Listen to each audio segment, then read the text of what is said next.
Halo guys, jadi aku mau Hai,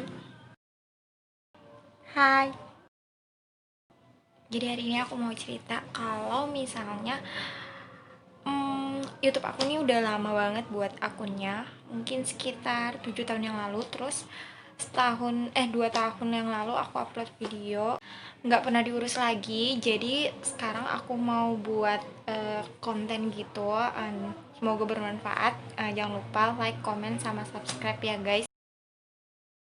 Sebenarnya aku udah buat konten selama libur corona ini, sama adik-adik aku di rumah, kegiatan-kegiatan kita selama aku pulang kampung. Tapi tiba-tiba HP aku tuh mati. Jadi mati tiba-tiba gitu guys. Apa ya? Masih ada 50% gitu kan.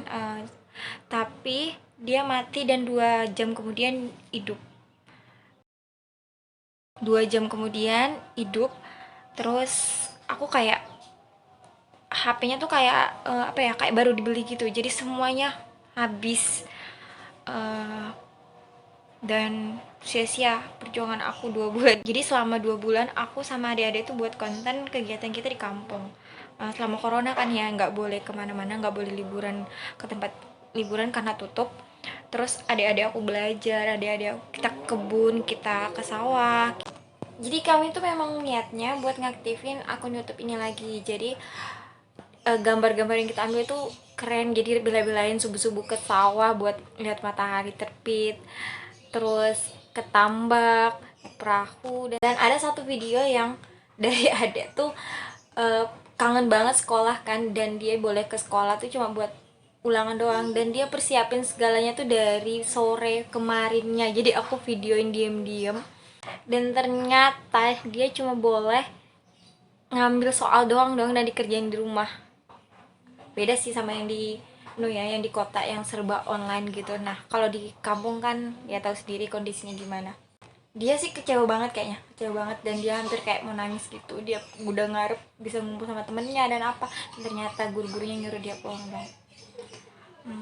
Kalian gimana perasaannya selama corona ini guys? Kalau aku pribadi lebih senang ngajar langsung, karena kalau misalnya nggak langsung gitu kan aku lebih milih pulang kampung. Waktu itu sebelum corona memang benar-benar parah. Terus aku online ngajar dari rumah, entah karena rumah aku yang memang sinyalnya sedikit, atau memang di kampung aku sinyalnya sedikit, tapi aku tuh harus cari tempat-tempat tertentu. Misalnya aku ke kebun, di pondok kebun belajar. Yang jelas selama corona ini aku bahagianya tuh karena aku bisa pulang sebelum lockdown ya. Terus aku bisa kegiatan di rumah bareng keluarga lebih banyak, karena bertahun-tahun ini aku jadi anak rantau. Kendalanya itu apa ya, karena aku di kampung jadi ngajar online itu susah. Terus siswa di sekolah aku juga bukan siswa yang dari sekolah dari satu kota yang sama, jadi mereka dari berbagai daerah, jadi anak pondok. Mereka nggak semuanya bisa pakai aplikasi, nggak tahu keadaan, mereka nggak punya HP, pakai HP orang tua, atau memang nggak ada sinyal juga di daerah mereka. Sama kayak aku, gurunya harus cari-cari entah aku ke tempat sinyal yang bagus atau apa. Yang jelas aku menyediain kuota. Adik aku juga ngerjain soal lewat online. Adik aku yang SD ada 2, ada SMP. Kalau yang SMA dia kecewanya karena nggak ada perpisahan, nggak ada, ya gitulah. Ada yang SMA ini dia udah jahit baju bareng-bareng sama temen-temennya, udah nyiapin konsep, udah apa ya, iuran, udah tinggal laksanain. Dan ternyata aku orang yang suka jalan, tapi selama sibuk kerja ini berapa tahun aku nggak suka jalan. Tapi selama corona ini kerasa banget, apa ya, teman-teman tuh ngeluh nggak bisa ke mana-mana. Banyak agenda yang tertunda, banyak agenda yang harus diubah, tapi semua itu ada hikmahnya. Kita disuruh untuk sabar, kita diajarin buat nggak egois demi bersama, biar nggak nular.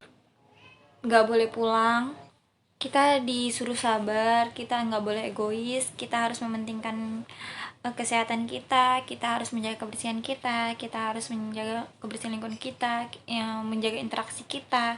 Itu semuanya Intinya kita harus lebih peka sih sama lingkungan, sama kesehatan diri sendiri, keluarga, orang lain. Pokoknya kita dituntut untuk tidak egois ya sama keinginan diri sendiri. Dituntut kreatif juga. Terus kita harus peduli sama perkembangan teknologi. Kita harus mengakui kalau misalnya di keadaan seperti ini kita harus pandai dan memanfaatkan teknologi. Meskipun keadaannya kayak gini, kita nggak apa ya, kita harus tetap peduli gitu sama, entah kita ngelakuin kegiatan sosial atau apa, atau kita saling membantu, saling mengingatkan. Itu kan berarti positif ya guys. Semua itu apapun yang terjadi dalam keseharian kita kan memang ada positif ada negatifnya. Jadi daripada kita mikirin hal buruknya, oke, mari kita sama-sama ngambil hal positifnya. Kita berdoa sama-sama semoga ini cepat berlalu. Dan terima kasih buat para tenaga medis yang sudah sangat berjasa. Terima kasih pada diri kita sendiri dan semuanya yang udah menjaga aturan selama ini, dan semoga ini cepat berlalu guys. Oke, jangan mau kalah dengan keadaan guys, kita bisa. Semoga cepat berlalu ya. Bye.